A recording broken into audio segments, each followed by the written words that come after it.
Okay, so we're back for part 2 of photoelectric effect and photon theory. I had to stop for a second there because there was external noise going on. All right, so we've seen what the wave theory predicts for the photoelectric effect. And now we're going to look at the photon theory, or the particle theory of light. Okay, so what does the photon theory predict? Well, so these are somewhat different than what the wave theory predicts. The photon theory predicts, one, that if the intensity increases, then what that means is that the number of photons increases. So then the number of photons increases. And what does that mean? That means the number of electrons being emitted should increase. So the number of electrons increases. Okay. But the difference here now is that the maximum kinetic energy that those electrons could have would not increase, because the maximum kinetic energy depends on the frequency of the light. Okay, so the number of electrons increases, but the max kinetic energy does not. Does not. Essentially, because in the photon theory, because each electron absorbs one photon, and that's where it gets its energy, right? And each of those photons has an energy equal to h times f, has a fixed energy that depends on the frequency. So that's one difference. The next difference is that if the frequency f is increased,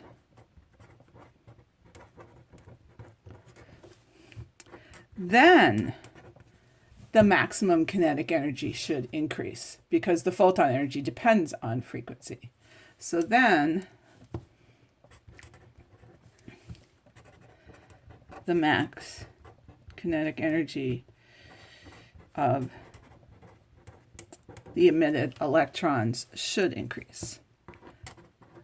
Now, I should mention the reason we're saying max kinetic energy is because typically in one of these experiments, when the electrons get emitted, there's a range of energies, but there's always a max. There's the most an electron can have when it's basically suffered the smallest possible energy loss escaping from the metal. And then there's a third prediction for the photon theory.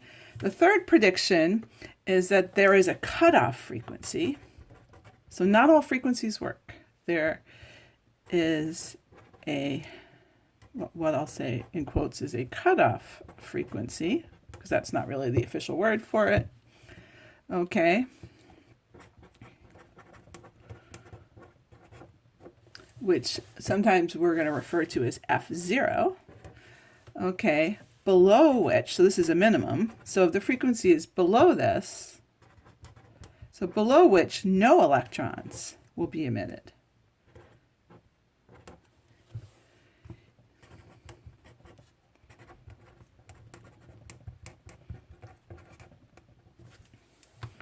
Okay, from the metal. So that's quite a different picture than what the wave theory predicts. And if you look at the actual experiments in the photoelectric effect, it's very easy to see that the photon theory describes exactly what's going on, and the wave theory does not. Okay, in fact, what's happening with this minimum frequency is that there's a minimum amount of energy you need to kick an electron out of a piece of metal, and it depends on the type of metal. So if we draw our metal again, and we draw another one of our little electrons again, and here's our electromagnetic wave coming in, but now this time it's a photon. So it's a photon. It has an energy equal to HF.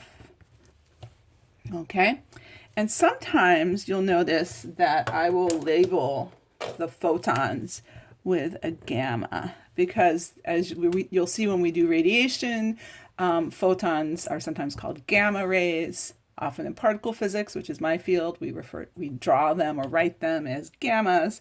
Okay, and so this individual photon, which gets absorbed by one electron, has an energy equal to HF, and that energy has to be greater than something called W0, which is what's known as the work function of the metal.